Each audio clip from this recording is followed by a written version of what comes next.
waktu kita berdoa, kita membayangkan ya, siapapun itu, termasuk salib Yesus, itu sudah berhala. Ya. Kita membayangkan orang, itu juga sudah berhala. Ya. Nah, itu makanya dikatakan di dalam Yohanes pasal 4 ayat 23 sampai 24. Apa katanya? Nah, coba kita baca dulu ya. Yohanes 4 pasal 23 dan 24. Tapi saatnya akan datang dan sudah tiba sekarang bahwa penyembahan-penyembahan benar akan menyembah Bapa dalam roh dan kebenaran. Sebab Bapa menghendaki penyembahan-penyembahan demikian. 24. Allah itu roh dan barang siapa menyembah Dia harus menyembahnya dalam roh dan kebenaran. Nah, Allah itu adalah roh. Jadi untuk Allah itu dibuat rohnya, roh, R itu huruf besar. Kalau untuk orang itu R-nya kecil. Nah, roh ini tidak ada bentuk. Ya, ada nggak bentuknya roh? Tidak ada bentuk. Dia tidak punya tubuh. Dia tidak punya tulang. Itulah roh. Nah, Allah itu adalah roh. Lalu kalau kita membayangkan ya, dalam bentuk, apakah itu dalam bentuk manusia, ya, dalam bentuk apapun, ya, itulah namanya berhala. Jadi terlebih waktu kita berdoa, ya, itu kalau kita bayangkan itu, apapun dalam bayangan kita, sekali lagi itu adalah berhala. Ya, jadi tidak boleh ada hal-hal sesuatu yang kita bayangkan, tidak boleh. Apapun bentuknya, namanya. Ya, jadi kalau kita berdoa, lalu waktu kita masuk doa itu kita membayangkan sesuatu, lebih bagus tunda doanya sampai pikiran kita itu dinormalkan. Makanya bukan gampang berdoa. Kalau saya lihat orang Kristen, begitu gampang-gampangnya dia berdoa. Saya katakan itu salah.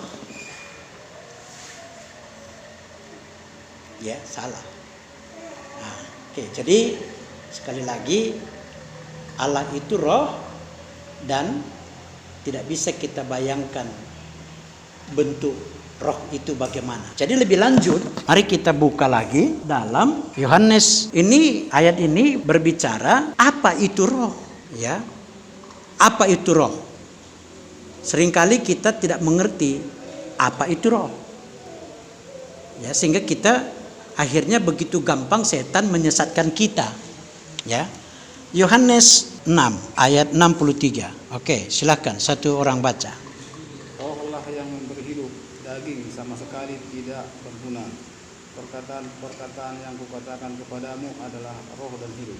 Nah, jadi roh itu apa? Dia bilang rohlah yang memberi hidup. Kata roh itu huruf besar. Ya. Rohlah yang memberi hidup. Daging sama sekali tidak berguna. Semua perkataan-perkataanku ini adalah roh yang memberi hidup. Jadi apa itu roh? Sekali lagi ya, dengarkan ayat ini, dengarkan ayat ini. Rohlah yang memberi hidup. Ya. Daging sama sekali tidak berguna. Kalau kata daging itu nanti bisa kita lihat di dalam kitab Galatia pasal 5 ayat 19 sampai 21. Nah, sekali lagi kuulang. Rohlah yang memberi hidup. Daging sama sekali tidak berguna. Semua perkataan-perkataanku ini, kataku huruf besar. Semua perkataan-perkataanku ini, kataku di situ itu menunjuk kepada Yesus. Nah, jadi semua perkataan-perkataanku ini ya adalah roh yang memberi hidup. Jadi Rohlah yang memberi hidup. Apa roh itu? Semua perkataan-perkataanku itulah roh. Jadi roh itu apa?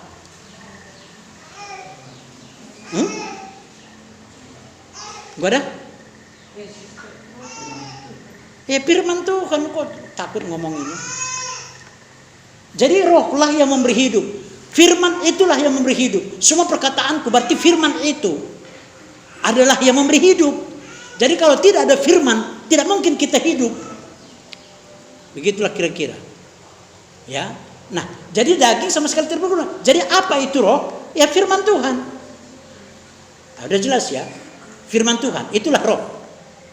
Nah, jadi sekali lagi, ada yang bisa membayangkan dari firman Tuhan ini? Nggak ada. Ya, nggak ada. Nah, jadi roh itu sama sekali tidak berbentuk. Walaupun dia tidak berbentuk, tapi dia hidup. Dia punya pribadi. Makanya roh iblis pun punya pribadi. Dan roh setan itu ya sering digambarkan dengan gelap. Tapi saya pun nggak pernah tahu bahwa setan itu gelap atau gimana. Karena dia roh. Tapi pribadi, ada pribadinya, mempribadi. Jadi Tuhan itu roh, iblis roh, kita manusia punya roh. Ya, jadi saya ulangi, Tuhan itu roh adanya, iblis pun roh, tapi beda ya. Apa bedanya di situ? Kalau roh Tuhan tidak ada batas, tanpa batas. Dia bisa hadir di mana-mana. Dia bisa hadir suatu waktu. Roh yang ada di sini sama dengan di Medan, di Binjai. Roh yang ada di sini sama dengan di Amerika dan seluruh dunia. Roh Tuhan. Tapi roh setan itu tidak maha hadir. Karena setan yang ada di Amerika tidak sama dengan setan yang ada di sini. Jadi dia tidak maha hadir. Nah, itu harus kita tahu bedanya. Ya. Nah, jadi sekali lagi, semua perkataan-perkataan Tuhan Yesus adalah roh yang berhidup. Apa itu roh? Berarti firman Tuhan. Ya. Nah, jadi kita di dalam Yohanes pasal 4 tadi ayat 23 dan 24 tadi sudah kita baca. Ya. Penyembah-penyembah yang Tuhan inginkan itu, yang Bapa inginkan adalah penyembah-penyembah yang dalam roh dan kebenaran. Jadi penyembah yang dia inginkan penyembah dalam roh. Artinya penyembah yang bagaimana? Jadi yang dimaksud penyembah-penyembah dalam roh dan kebenaran atau berdoa di dalam roh dan kebenaran, itu berdoa secara firman.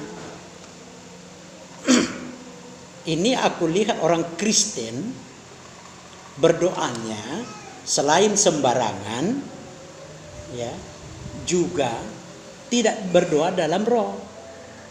Berdoa dalam roh itu berdoa dalam firman. Nah, nanti kita bikin contohnya waktu kita belajar tentang doa. Ya. Nah, jadi sekali lagi, penyembah-penyembah yang seperti itu yang Tuhan inginkan. Jadi kalau selama ini kita lihat, ya, di dalam orang berdoa tidak ada satu ayat pun firman Tuhannya. Tidak ada satu ayat pun.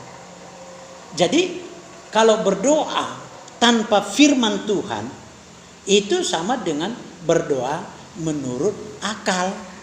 Kalau berdoa menurut akal biasanya culas. Tahu kamu culas ya? Sebab akal-akalan di situ. Nah, jadi berdoa yang benar itu berdoa dalam firman Tuhan tadi. Jadi satu contoh, ya. Bapa di dalam sorga, di dalam nama Tuhan Yesus, terpujilah Engkau Tuhan. Engkau berfirman, ya. Janganlah engkau khawatir terhadap segala sesuatu apapun, tapi nyatakanlah segala keinginanmu dalam doa. Nah, itu ada firman. Di mana letaknya? Itu di Filipi 4 ayat yang ke-7. Nah, coba bayangin kalau kita nggak punya firman sama sekali, apa yang mau kita doakan? Akhirnya kita minta doa aja. Ya, kita jadikan Tuhan itu menjadi pembantu. Kita jadikan Tuhan itu jadi satpam. Kita jadikan Tuhan itu menjadi jongos.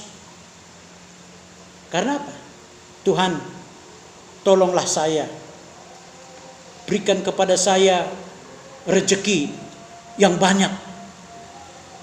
Nah, lalu kita tidur. Dari mana datangnya rezeki? Berdoa menurut firman. Tadi apa yang firman kita dengar, ayo? Salah satunya, ayo bilangin dulu.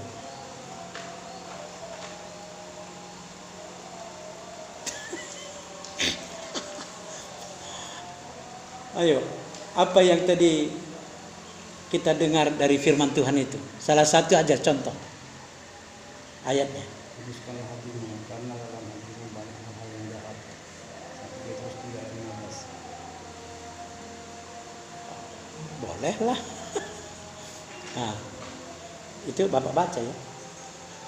Jadi jangan lagi dibaca, makanya kita perlu rajin membaca Alkitab. Seperti yang saya tadi bacakan, saya nggak melihat Alkitab. Nah, jadi seperti ini salah satu. Tuhan, Engkau mengatakan kepada umat-Mu bahwa Engkau akan memberkati kami dari Bukit Sion. Itu Mazmur berapa tadi? Nah, seperti itu. Jadi hafal ayat-ayat itu. Apakah saya hafal? Enggak, saya enggak hafal.